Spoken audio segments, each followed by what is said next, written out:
Hello everyone, I'm Marta Imke, a PhD student in mathematics at the Friedrich-Schiller-Universität Jena, and today I will tell you how you can create your own fractal. So, the first question is, what is a fractal? And this question is actually really hard to answer. As far as I know, there is no answer yet. However, I think you can get an impression by looking at the images. All fractals also share a few common properties, namely self-similarity. They are often nowhere differentiable, and they have a non-integer dimension. So, second question you might ask yourself is, why fractals? And the answer is they are not only beautiful, but also everywhere. You can find them in your favorite vegetable, in ferns and general organic structures, trees, for example, in clouds, not only fancy clouds like these, but also regular clouds are fractally shaped, and coastlines are famously fractally shaped, which is why they technically have infinite length. So let's generate them. And, if you want to generate something, you need to really know what you're talking about. And as I've said, fractals are a bit hard to define. So instead, we will concern about ourselves with self-similar sets, by which I mean sets consisting of finitely many copies of themselves. And I've drawn a few examples here. For example, the dragon curve. The one on the top right is a random fractal. And you can also see the square there, which is not a fractal. So we have to watch out for those. It's technically self-similar, but I can tell you that most self-similar sets are fractal. So let's try to fully describe them. And the only thing we know about fractals, or self-similar sets, are that they consist of finitely many copies of themselves. So we need to describe those copies. So look at the dragon curve on the upper left, and in particular look at the blue copy of it. And we can derive this copy by transforming the whole image according to these rules. So we first shrink it, then rotate it and shift it. And you see that this is just a transformation, a fine transformation if you want to be particularly special. And we can, because it's just a function, you can apply it to everything. For example, to this image. There's nothing particularly special about this image. It's just you can see whether it is rotated or not and whether it is flipped or not. And you can transform it according to the rules. And why should we do that? We want to generate the set we started with, so we need to just look at the function. And we can do this procedure of defining the function for every copy of the set consists of. And the funny thing is that these functions now fully describe the set. This is not trivial. There's some math behind it. I don't have the time to explain it, but this is important. So what does this mean? It means that instead of looking at the left-hand side, the same information is stored on the right side. So in this two functions, the whole dragon curve is stored.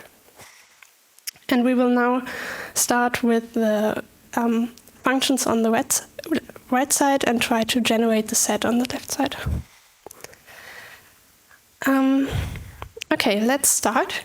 This time I've selected a different function system on the top right, and I will present you two methods to generate the self-similar set.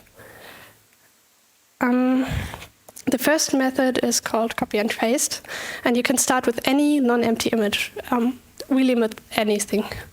It doesn't have to be a square or something. And you look at your functions and apply each function to this image.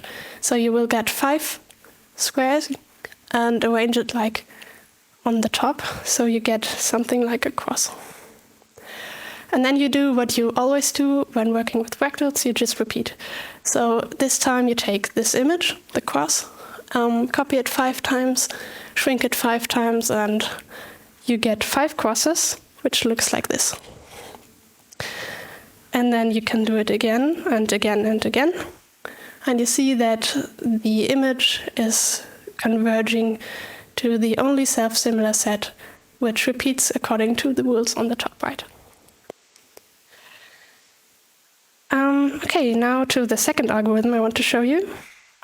It is called Chaos Game, and it works completely differently. This time you start with any point. This has nothing to do with the functions whatsoever. You just start with a point and draw it. And then, instead of using all functions, you just select a random one. In this case, I selected the left. And now I just apply the function to the point. And then I do what I always do, I just repeat. So I draw it and then select a new random function and have a new point and draw all these points.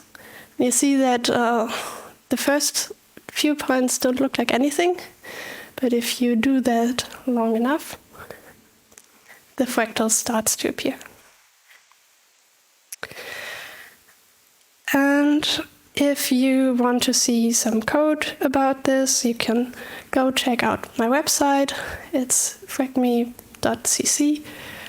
Actually, all of the fractals, except for the Mandelbrot set in this slide, were generated with the fractal generator on this side. And I think I'll have a few more seconds to show it to you. So remember the QR code.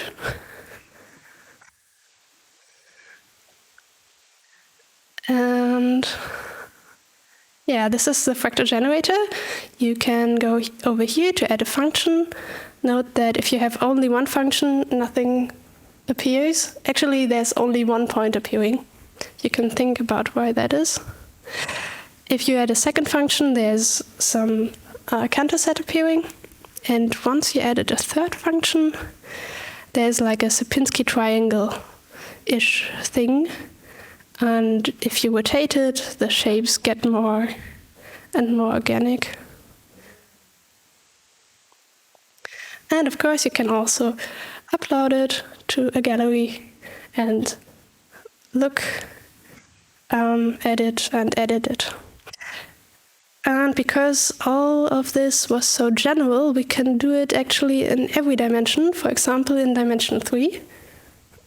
This time the squares become cubes, so don't be afraid. Now they are cubes. And yeah, you can edit it like in the 2D way, and it's generally generated in the same way as in the 2D case. So,